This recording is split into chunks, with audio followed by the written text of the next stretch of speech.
Thanks. Hello, everybody. Thanks for having me here. It's really a great pleasure to be able to talk to you. Thanks, Yael and the organizers for giving this opportunity to me. I'd like you I'm an engineer, so we don't have a structured way of discovering and uncovering beauty. Engineers kind of are guided by beauty intrinsically somehow. That's what I realized when thinking about how do we experience beauty, because of course we are human beings, and in that sense human beings experience beauty all day and everywhere, and so we are. And there's a very nice quote from Steve Jobs that said, it's not only on the outer appearance on how it looks, but it's also how it works, right? And this catches very much how we uncover and find beauty a lot. It's about how it works. And what I'd like you to show is, you'll see a video of something we create. So I work in the research department at ABB, doing robotics normally. So here you see what our researchers do in their normal time. So they are working shoulder by shoulder with a robot that hope all of you got a coffee from. And they are collaborating. And here you see they are just confirming that Yumi can continue. And now you'll see something happening. He just crashed his elbow into her arm. And Silke now has to reset Yumi, right? That's kind of how engineers get the robot back to start. And we basically developed the functionality, which I think really is beauty, how to get around things like that. And you'll see in a minute what we changed, and we called it the soft elbow. So instead of crashing into Silke's arm, Silke will be able to move Yumi's arm away, as you can see now. So kind of he provides space to her to be able to shoulder by shoulder collaborate with each other, right? And that's very seamless. We never thought about kind of we have to create something beauty, but looking at it from a distance now, I really believe this is the beauty of engineers and how they create it, right? As engineers always think structured, I also sat down and thought a little bit about a structured way of beauty. And I think for me, it boiled down to these three elements. On your left, you basically see what I call beauty through design, which is a Bauhaus-type furniture chair, I'm sure you all know, which is, of course, the attractive outer appearance of a thing, which we recall that's a beautiful furniture. If you look into the middle, this is something that we hardly think about, but I mean, take out the devices we all have in our hands, right? I believe there's a lot of beauty not only in the design of a smartphone, but also in what you're able to do with it, right? I mean, here in Estonia, not in Germany, you can pay with it, right? You can take photos, you send your mails. It's basically an all-around device. And I think the integration of this functionality is really an aspect of beauty. And last but not least, beauty comes by simplification. And a very famous technical device that I picked here is a USB stick.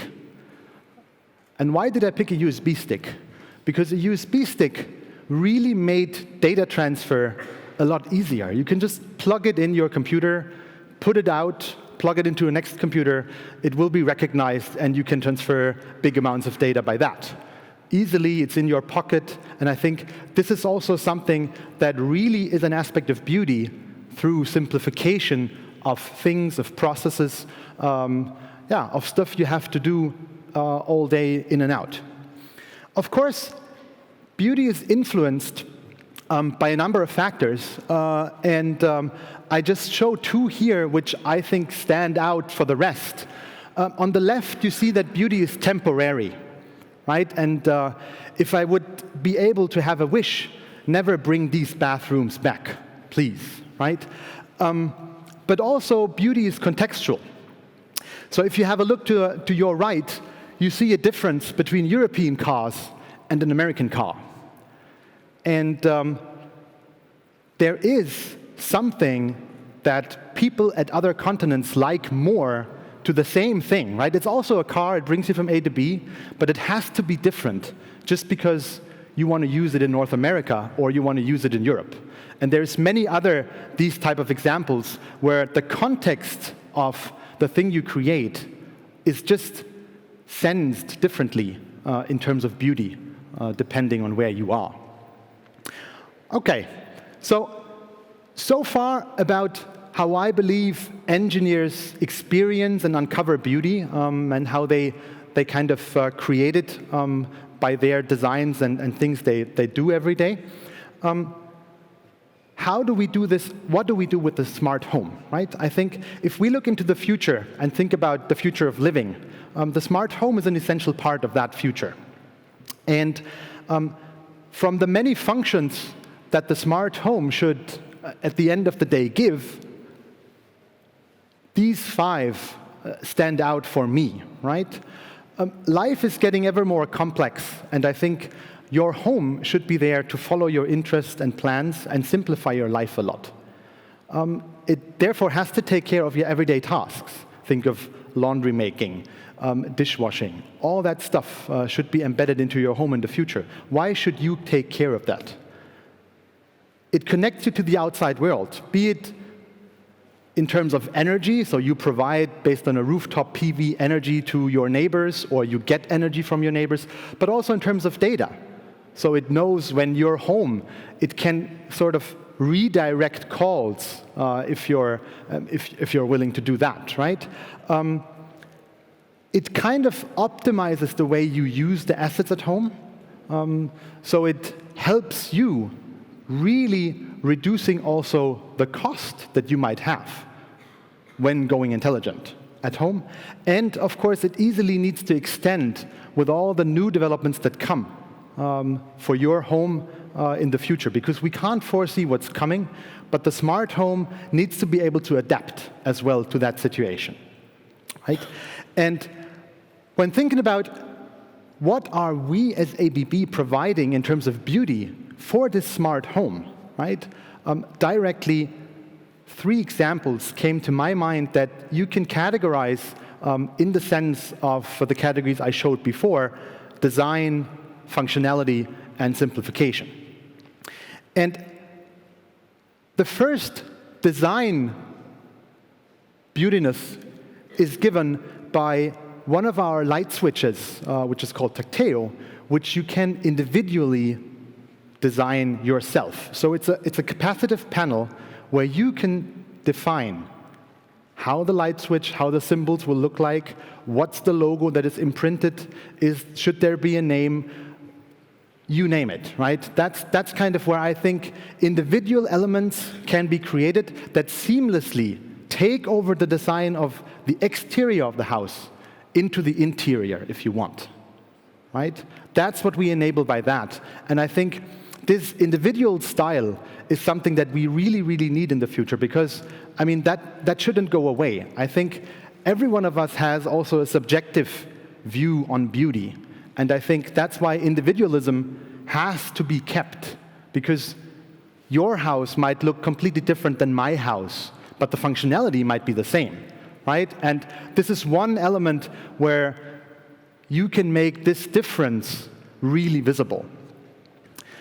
So if we think of functionality, I already told you that the smart home of the future should have and take care of many of the everyday life around you in your home. You don't want to take care of, right? You rather want to read or relax. You don't want to dishwash and make the laundry. So you have to be able to integrate all of that easily in a simple system, right, that offers all this functionality. An ABB solution that we can offer, of course, already today is called ABB Free at Home, which is kind of a home automation system that allows you to actually do that, right? You control all your interiors from one system. You have access to smartphone devices that can access the system from abroad. So you can actually control your home from everywhere in the world, right? Together with, again, an easily extendable service that also integrates third-party vendors. So you're able to actually also have Alexa commands in your system, even though it's not natively ABB, but we're able to integrate that. And I think this is fundamentally something that we need. We need to be able to integrate functionality that pops up from other sides of the world, from other companies. There shouldn't be a closed system, because I'm sure we are not able to deliver all the solutions that you need for a smart home. But maybe we can make all solutions happen in your home once we deliver a system that integrates them all. And last but not least, if we think of beauty by simplification, this is kind of a research project that we're having, is instead of only looking at using a building or planning a building or installing a building, I think what we need to think of in the future is really the whole life cycle needs to be respected, right? From the planning to the actual operation of the building, you have to have a seamless model, a digital representation of your building that changes over time, but that everybody uses to adapt functionality of the building, functionality of the wiring, you name it, that adds functionality. And I think here we really made a step forward by showing it is possible to have a one-click solution to create from a building information model the installation data that you would need to connect sensors using KNX, for example, right? And I think there's a lot of hard work of installers today and commissioners today that do this, and there's a lot of faults occurring just by writing wrong addresses somewhere. And all this stuff is simplified with solutions that we currently do research on. And I think this is really, really beauty once it's coming to life in some future years. To sum up my short beauty talk, I think engineers, as I said in the beginning, have kind of an intrinsic motivation to create something beauty. They don't do it in a typical structured form as you would do as an architect would do it, right? And in my eyes, we slice it down into it's a beauty of design, it's a beauty of functionality, and it's a beauty by simplification, right? Smart homes need all of these aspects to simplify and be ready for our life in the future, and ABB is ready and helpful to support you on that track, because together we can make this future happen. Thanks a lot.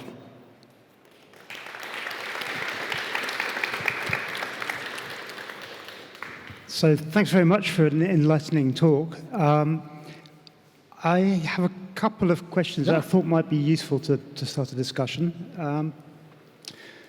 This morning, thinking around this afternoon, I was searching the internet for photographs of early examples of electrical appliances in homes, and looking at how those things have changed over time. And the thing which is obvious when you look at the sort of longer picture is how the idea of producing light and controlling our domestic environment has gone from something where it involves quite substantial physical items and wiring and switching and things, to a point now where we have less substantial lighting devices, less substantial methods of controlling. And that seems to me that in arriving at the point we are at now, the ambition is about somehow connecting our ambitions as humans with the control of our environments, and along the line losing the physicality of these things.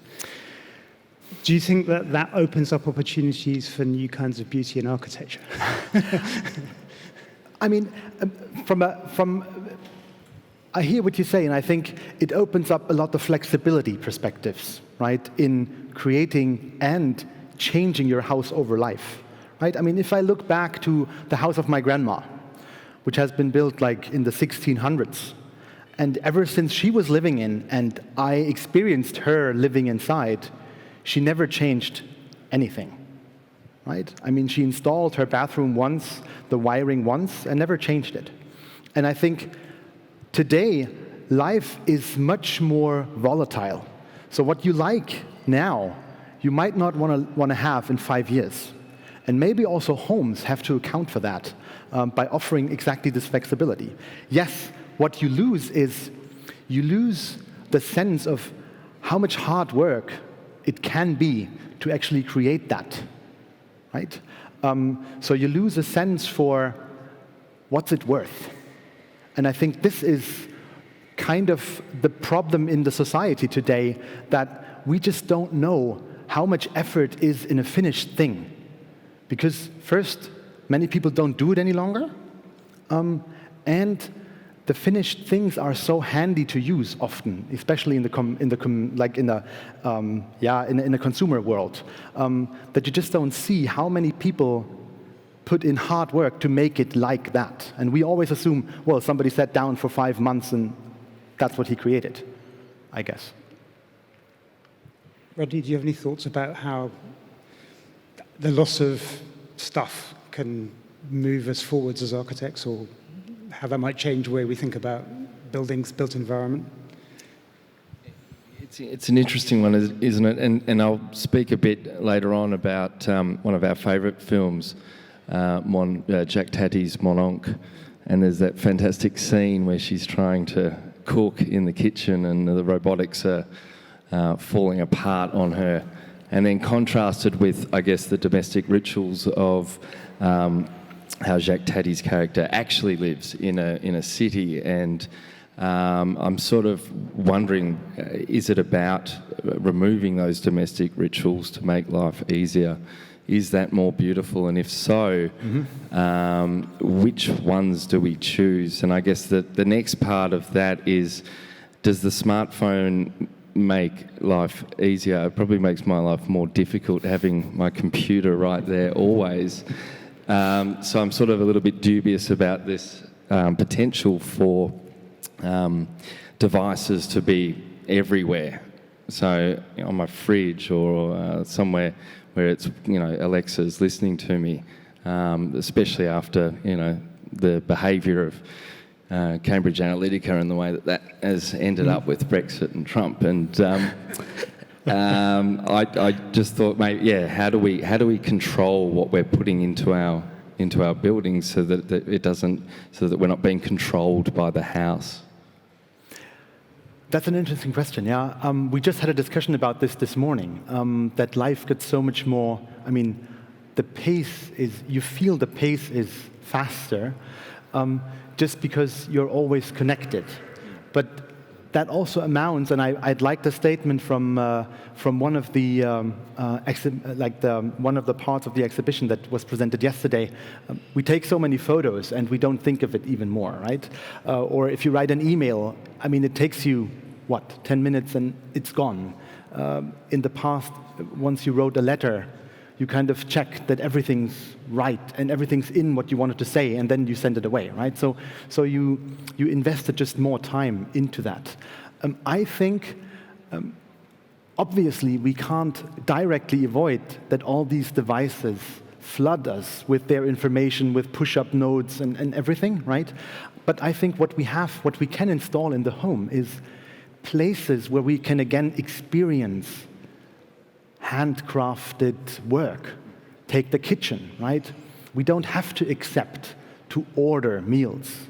We can also have a kitchen that allows us to easily cook things and to sort of embrace family life with kind of an event, right? I think this is something where we have to change, right? A simple example is, why to take an e-scooter or a taxi if you can also walk? Yes, walking takes a lot longer, but the experience you have is just a different one. And I think from time to time we have to step back and take these 15 minutes more where we see the quality. But the question is how to educate the people that this is necessary, because that's hard. Where's the border? And how do people feel about, I want to cook? Not everybody wants to cook, if you take that example, right? And I think there, I don't know how, but maybe the home itself can help you experience a fun moment in the kitchen. So do you think that essentially standing back from everything. The core thing in creating a smart home is not the technology per se, it is the ambition. I mean, one of the things you talked about was, you don't want to spend your time doing the washing up, you don't want to spend your time doing the cleaning. This is a preoccupation from many years back. It seemed, the question is, what do you do with your free time? When your free time is then consumed by emails, trivial things that are essentially just an extension of the same, or fiddling with the light settings in your smart home, right? You can see that it becomes a sort of circular problem. But so what you're saying is the ambition is to try and be smart by giving back quality rather than being smart for the sake of being clever. No, exactly. That's what it is, right? Try to find the time again through the smartness to give the people the time to enjoy life like they could before all this technology was there. I think that's one of the theses. I suppose another theme that I've enjoyed over the last 2 days has been seeing how, at the creative end, different practices are using different forms of technology, from the virtual reality stuff to the augmented reality stuff to the kind of computer-controlled cutting and stuff that, for instance, is present in your piece, to the work being done by the steampunk guys, where they're using this powerful technology to be really primitive. I would be interested to hear your reflections on that. I think this is I had a discussion with Igor yesterday, and I really enjoyed that, because I think this just shows what augmentation can bring back, right? It can help us get hands-on again. And I think a lot of the history of mankind was not only thinking with your brain, but also experiencing and thinking with your hands, right? Creating things is also giving an idea of how it's better to do it, or how different you could do it, because you failed doing it the one way, you invented doing it another way. And I think there's a lot of innovation in this creational act. And I believe that augmentation, be it through AR glasses, like for the steampunk guys, or in robotics we talk a lot about exoskeletons, right? And of course they don't only have a military use, right, and keep a soldier up all night. They can also be used to rebuild Stonehenge, right? Just because you wouldn't be able to lift the stones, but you could do it, set it up on your own. And I think this can unleash a lot of creativity and making again, in a way. We look at sci-fi a lot in our work when we start thinking about the future, and it's not a new idea. This idea of a house being something that can be transported or moved around to another location, and I think of walking cities and of the work of Archigram. Is there somewhere, because every time we see a smart home, a diagram of one, it's a traditional house with a whole lot of stuff attached to it. Are you guys working on anything that has the mixture of a robotic nature and then an extra living room that can crawl over and be clipped across? Or as Julian from our studio asked the other day, like a smart house for me is if the fridge picked itself up, went to the bottle shop, did the groceries, filled itself up and came back over. And rather than bringing everything to the house, is there any research that you guys are doing that's looking into ways in which parts of what we traditionally conceive to be architecture can start breaking apart? Unfortunately, no. So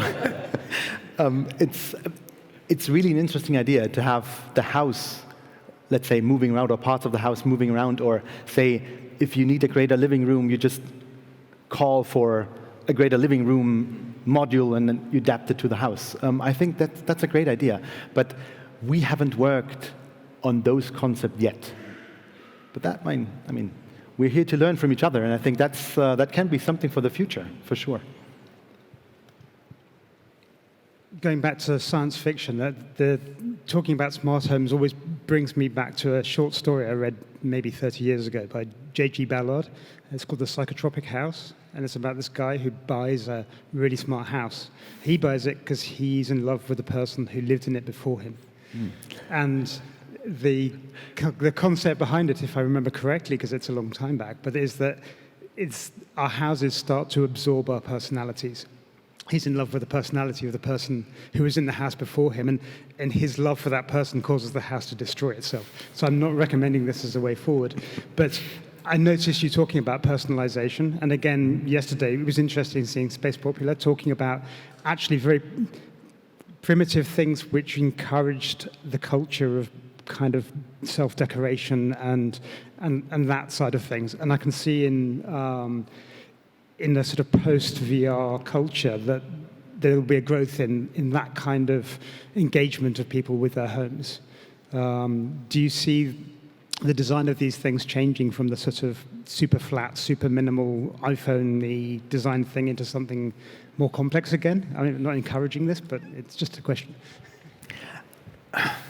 I guess I don't see it yet. But maybe it's just because we didn't understand, we as humans that finally use it, that we're not quite happy with all the flat, roundy shapes of having, and we might want to have it more decorated and you name it, right?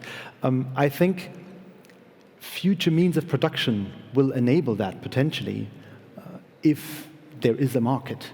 If people want to go even more individual in terms of how the shape or the depth or whatever it is of your light switch looks like, I don't know, honestly.